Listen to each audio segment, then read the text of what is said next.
Buenas noches, mi nombre es Ricardo Andrés Pino González. El día de hoy quiero hablar un poco, aunque el tema anda para una conversación un poco más larga, de lo que corresponde a la esclavitud laboral, de lo que ha sido este flagelo alrededor del mundo y que pocas personas, o más bien pocas instituciones de carácter internacional, han podido, en primer lugar, conocer cuáles son las materializaciones de este flagelo y en segundo, las medidas para poder contrarrestarlo. Razones hay demasiadas. El crimen internacional organizado principalmente es el que tiene esto a cabo. Pero bueno, eh, para empezar quisiera conocer un poco, dar a conocer un poco de los orígenes mismos de lo que es de lo que ha sido la esclavitud en materia laboral. eh, Se encontraron tres antecedentes muy importantes. En primer lugar, en África, donde su cultura agrícola, pues debido a estos factores sociales y culturales, de los cuales están muy arriesgados los grupos étnicos, esos trabajadores que se dedican al oficio de la agricultura, se ven prácticamente constreñidos a ser parte de la propiedad del dueño de la propiedad del terrateniente, y así de esa manera se vuelve una persona un instrumento más dentro de esa propiedad, teniendo el terrateniente la posibilidad de usarlo a su antojo.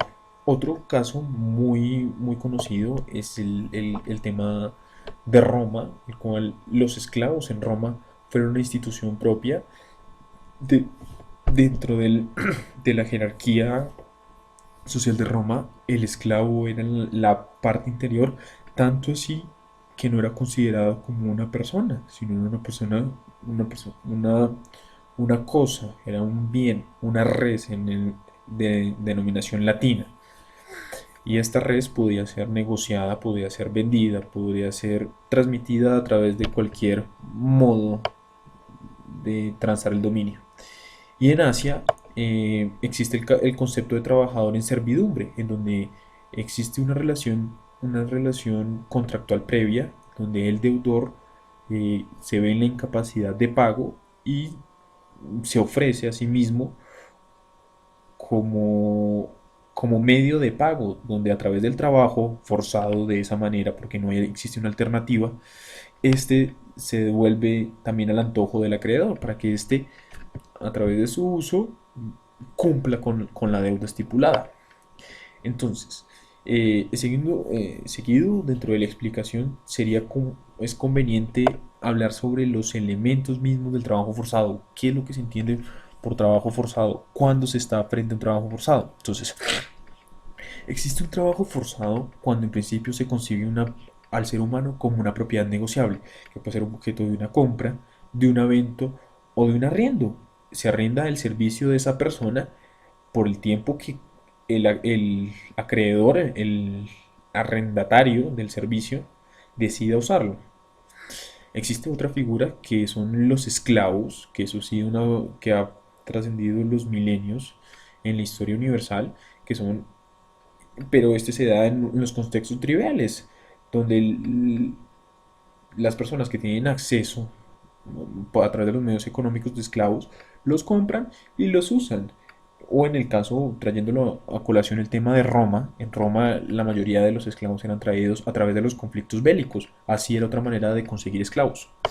Eh, por otro lado, también existe la trata de seres humanos con fines de explotación laboral, en condiciones de trabajo servil o forzoso. Para esto, el convenio de Palermo, que es el que rige, que es el que se ha preocupado por realmente eh, limitar esto y tratar de erradicar el problema, ha definido cuando se está frente a una trata de personas con fines de explotación laboral. Entonces, voy a tomarme el atrevimiento de citar. Entonces, el convenio de Palermo ha dicho que la captación, el transporte, el traslado, la acogida o la recepción de personas recurriendo a la amenaza o el uso de la fuerza u otra forma de coacción, al rapto, al fraude, al engaño, al abuso, poder o una situación de vulnerabilidad o en concesión o recepción de pagos o beneficios para obtener el consentimiento de una persona que tenga autoridad sobre otra con fines de explotación, incluyendo como mínimo la explotación de la prostitución ajena y otras formas de explotación sexual, los trabajos o servicios prestados o la esclavitud de las prácticas análogas a la esclavitud, la servidumbre o la extracción de órganos. Entonces, podemos hablar de un concepto finalista dentro de la definición que nos da el Convenio de Palermo, porque no solamente basta con que se haya el transporte de personas, que se haya bajo el constreñimiento de estas, sino que se tiene que dar el fin de explotación, tiene que ser la persona puesta en condición de inferioridad. Otro problema que también es muy concurrido en la actualidad es por los asuntos migratorios. La gente que viene de países donde el desarrollo es muy bajo o casi nulo intenta moverse a las grandes ciudades, a los grandes países buscando oportunidades de trabajo. Pero en la búsqueda de esas oportunidades de trabajo, debido a su diversidad socioeconómica, solo encuentran los servicios de la servidumbre, los servicios de aseo y se exponen a trabajos de 16, de 18, hasta, hasta, de, hasta de 18 horas por día. Entonces, para contextualizar un poco esto y trayendo un poco la realidad, la Organización Internacional del Trabajo, que es el órgano, el órgano más importante en materia de convenios y ratificaciones que intentan proteger los asuntos laborales, ya sean laborales de carácter individual o colectivos, ha dado unas cifras al respecto de lo que es la explotación laboral alrededor del mundo, teniendo en principio 12.4 millones de personas en situación de explotación laboral. De esas 12.4, 10.4 millones de personas se ven explotadas por agentes privados y 2 millones son objeto de la trata de personas. Esta organización ha mencionado dos causas de esta explotación laboral. La primera es la debilidad de las legislaciones nacionales, donde la falta de voluntad política, donde existe una falta de voluntad política para adecuar el ordenamiento jurídico interno.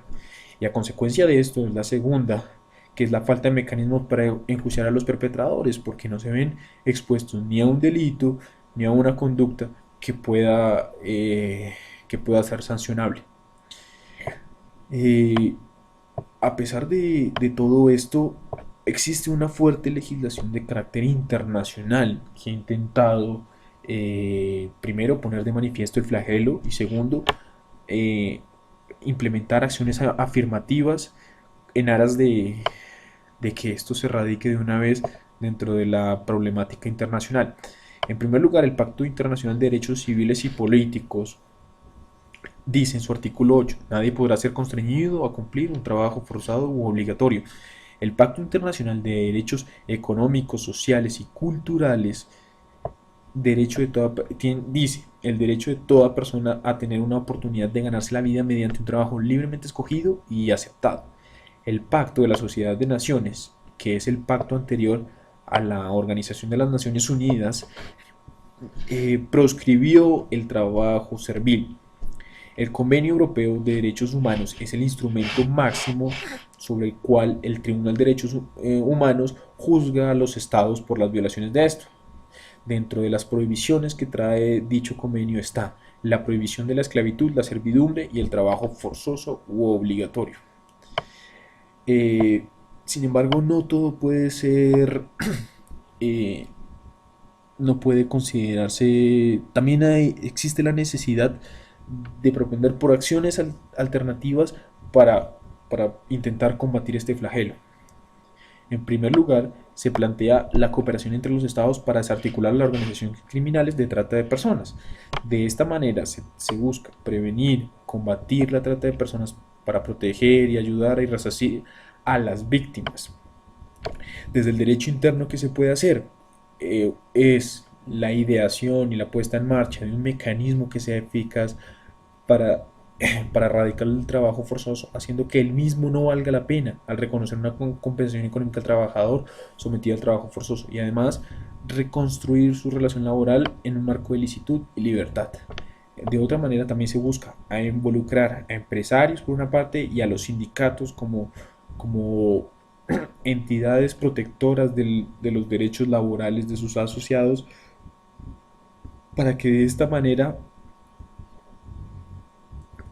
notifiquen frente a cuando se esté frente a una situación que sea objetivamente catalogada como de acoso laboral para que se encaminen las marchas para poder evitar esto. De otra manera, pues también el fortalecimiento de los inspectores de trabajo, quienes son los que están en permanente contacto con la realidad laboral de los países. Bueno, esta presentación se hace con aras de intentar revisar en el corto plazo lo que es, como dije al inicio de la ponencia, es un tema que da para mucha tela para cortar, pero infortunadamente el tiempo no da más. Les agradezco mucho la atención y espero que estén muy bien.